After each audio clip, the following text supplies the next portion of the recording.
Hello everyone, আজকে চলে এসেছি নতুন একটি রান্নার ভিডিও নিয়ে। যে রান্নাটি আমার শাশুড়ি মায়ের কাছ থেকে শেখা। তো রান্নাটি করতে কী কী লাগছে বলো তো? রান্নাটি করতে লাগছে প্রথমে চিংড়ি মাছগুলোকে ভালো করে বেছে ধুয়ে লবণ হলুদ দিয়ে ভালো করে মাখিয়ে রেখে দিতে হবে। তারপরে কেটে রাখা এই লম্বা লম্বা করে আলু কেটে রাখতে হবে। তারপরে কাটোয়া ডাঁটা ঝিঙে ভালো করে ধুয়ে রাখতে হবে। তারপরে একটি ওভেনে কড়াই বসিয়ে দিয়ে কিছুটা তেল দিয়ে করে আলুগুলোকে দিয়ে পরিমাণ মতো হলুদ লবণ দিয়ে ভালো করে নাড়িয়ে চাড়িয়ে যতক্ষণ না ভাজা হচ্ছে ততক্ষণ পর্যন্ত নাড়াতে হবে। তারপর আলুগুলোকে ভাজা হয়ে গেলে আলু তুলে নিয়ে ওই তেলে দিয়ে দিতে হবে চিংড়ি মাছগুলোকে। তো আমার চিংড়ি মাছ হচ্ছে গিয়ে কড়াইটা ছোট, খুব বেশি হবে না, একবারে ভাজা যাবে না, তো দুবারে ভাজতে হবে। তো কড়াই ভাজা হয়ে গেলে আবারও কিছুটা চিংড়ি মাছ রয়েছে সেগুলোকে ভেজে নিলাম।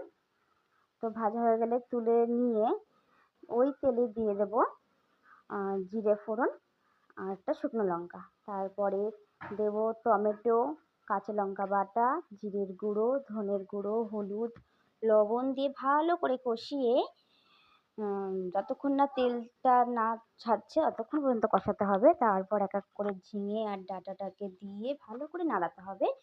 ঝিঙে আর ডাঁটাতে প্রচুর পরিমাণে জল থাকে, তো সেই জন্য ঢেকে ঢেকে এটা রান্নাটাকে করতে হবে।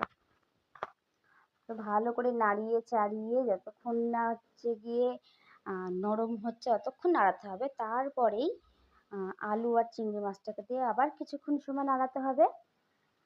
এবার কিছুটা সময় নাড়িয়ে একটু সময় ঢেকে রাখবে। তারপরেই আমি একটা পাত্রে বসিয়ে দিয়েছি কিছুটা জল গরমটা এই পর্যায়ে এখন দিয়ে দিতে হবে ওই জল গরমটি। তো জল গরম দিয়ে একটু ফুটে গেলেই সবার নুন ঝালটা দেখে নিয়ে পরিমাণ মতো দেখে নিয়ে নামিয়ে দেবে। তো আমার রান্নাটা রেডি। কার কীরকম লাগলো সবাই কমেন্ট করে জানিও।